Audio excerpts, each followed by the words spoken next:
पर बीज बो गया हमारे सुभाष जी के आधे से ज्यादा 60% को यही चाट गया महेंद्र भाषण को। पता ही से कुछ है नहीं।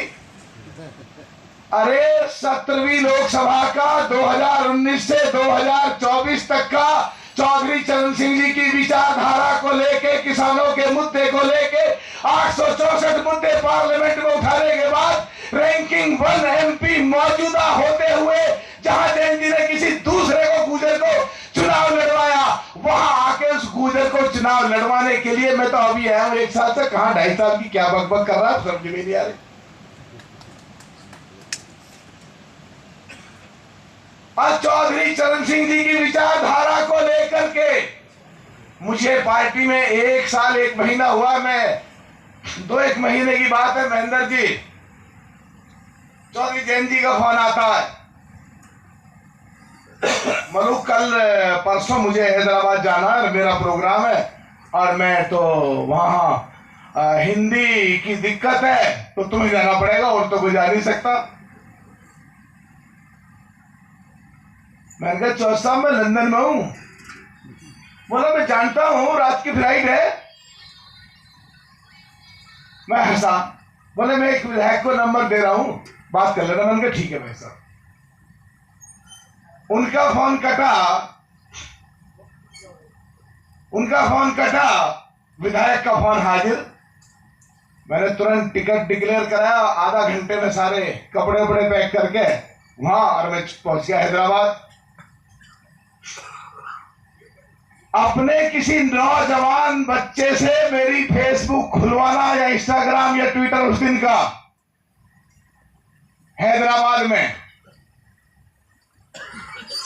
उस मीटिंग में कितनी तो तालियां बजी और मैंने फिर बात करी सबसे।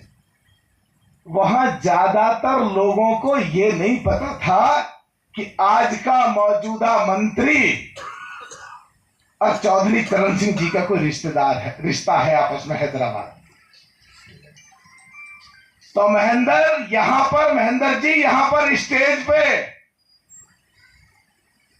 सगीर साहब बैठे हैं, मुसलमान हैं, बंजारा साहब बैठे हैं, बंजारा हैं,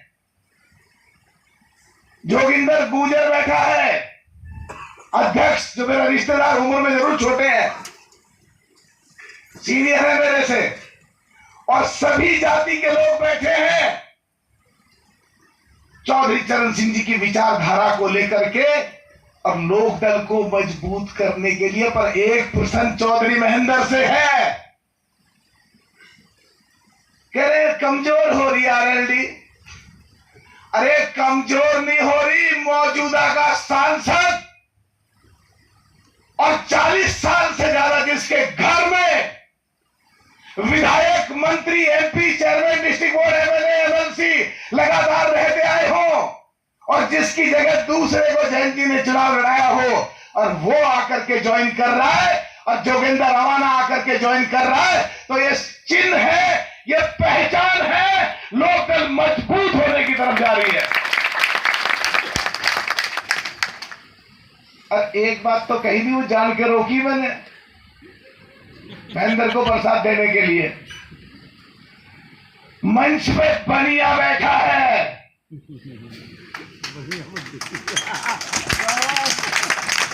अरे चौधरी महेंद्र अपने जाटों को भी देख ले कितने बैठे हैं। अगर जाट ही इकट्ठे हो जाए राजस्थान में और जाट ही ये प्रण कर ले चौधरी चरण सिंह की विचारधारा को देश में फैलाना है, तो राजस्थान, हरियाणा, पश्चिमी उत्तर प्रदेश,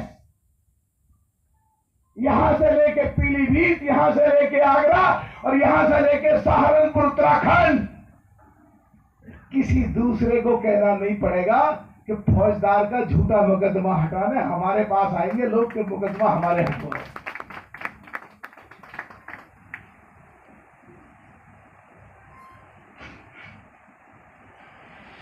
अगर वाकई में एक प्रश्न कह रहा हूं, चौधरी चरण सिंह जी के दौर में जो खबरें अखबार और टेलीविजन पर चलती थी। आज जैन जी के दौर में वापस वही खबरें अखबार और टेलीविजन में चलती है कि नहीं चलती हैं।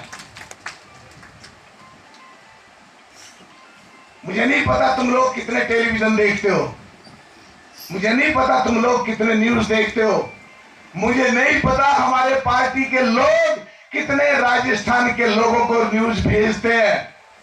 निरंजन जी मुझे नहीं पता आप शेयर करते हो कि नहीं करते हो। भूरिया साहब किधर हैं? ये भूरिया साहब कितनों को भेजते हैं कि नहीं भेजते हैं। लेकिन देश का एक टेलीविजन बताओ जिस पे चौधरी चरण सिंह जी की विचारधारा या आरएलडी राष्ट्रीय महासचिव का नाम, या जहां लोग नहीं पहचानते थे देश के किसी भी कोने में या वर्ल्ड के किसी भी कोने में, जैन जी के प्रयासों से आरएलडी को सब लोग आज जानते हैं, पहचानते हैं। तो कमजोर नहीं, आज आरएलडी मजबूत हो रही है। पिछली मीटिंग में हमारे साथी ने, त्रिलोक त्यागी जी ने, मैंने वहां तो त्रिलोक भाई कहा था उसको, तो थोड़ा झटक दिया था महेंद्र को, महेंद्र जी को। मैंने हल्का सा रिएक्ट करा फिर वहां। तो क्या है कि हम लोग, और जो बात अभी हमारे राष्ट्रीय महासचिव विधायक साहब, मंत्री साहब सुभाष जी ने कही कि 10%, 10 की जगह ये अपने आप को 8 भी कर ले तो कोई दिक्कत नहीं।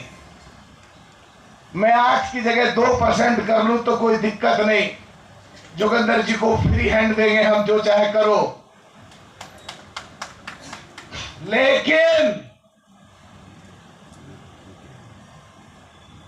अब सोच रहे हो क्या कहूंगा सब सोच रहे हो क्या कहूंगा। एक दिन अंजना कैसे कहते हैं, नारा साहब क्या बोलते हो, क्या हुआ? बोला आप बात कहां लेके जाते हो, कहां जाके कहते हो? 10 लोग जो हमारे कान पे पीछे कंप्यूटर में होते हैं वो कुछ पूछ ही नहीं पाते, बोल नहीं पाते, तो हमें कहना पड़ता है नारा साहब ठीक कह रहे हैं। लेकिन जोगिंदर जी को कुछ सोचने की जरूरत नहीं है। जब यूपी का चुनाव आएगा 2027 में, जिन 20 सीटों पर हम नंबर 2 पे रहे, जिन सीटों पे शहरी क्षेत्र, बनियाओं का क्षेत्र ज्यादा लगता है, सुभाष जी की जिम्मेदारी लगेगी उन सीटों को जिता के लाने की उत्तर प्रदेश, जिससे यूपी में हम और ज्यादा मजबूत हो सके। और उसके बाद यूपी के सांसदों के चुनाव में हम जैसों की भी ताल लग सके। और वहां की मजबूती के बाद 3-4 महीने के बाद फौजदार और हरबीर सामरा या चौधरी महेंद्र की भी ताल यहां विधायक बनने की लग सके। मैं आप सब लोगों को एक बात कह के अपनी बात को समापन करने की तरफ लेके जाऊंगा। दिल्ली में रहते हैं, बिजनौर नहीं रहते। तो चौधरी साहब को पता भी नहीं है, बिजनौर से मेरा कोई लेना देना नहीं है। मेरा घर जरूर है, मेरी वोट जरूर है। मैं तो मेरठ में तो पैदा हुआ और बाकी दिल्ली में रहते हैं। पर दिल्ली की जो पीली लाइट है जिसको लुटियन जॉन कहते हैं, उसकी एक खूबी है गर्ग साहब, जैसे ही शाम होती है आदमी सीधा चलता तो लगेगा उल्टा जा रहा हूं, और उल्टा चले दिल्ली से बाहर की तरफ तो लग रहा अब ठीक जा रहा हूं, प्रधानमंत्री के मंत्रालय के पास या प्रधानमंत्री घर की तरफ जा रहा हूं। उन पीली लाइटों में रास्ते में आदमी जो गुमराह हो जाता है। और हमको वो रास्ते ठीक तरीके से याद है। 40 साल में फौजदार साहब जैन जी से बात करके, तालमेल बैठा के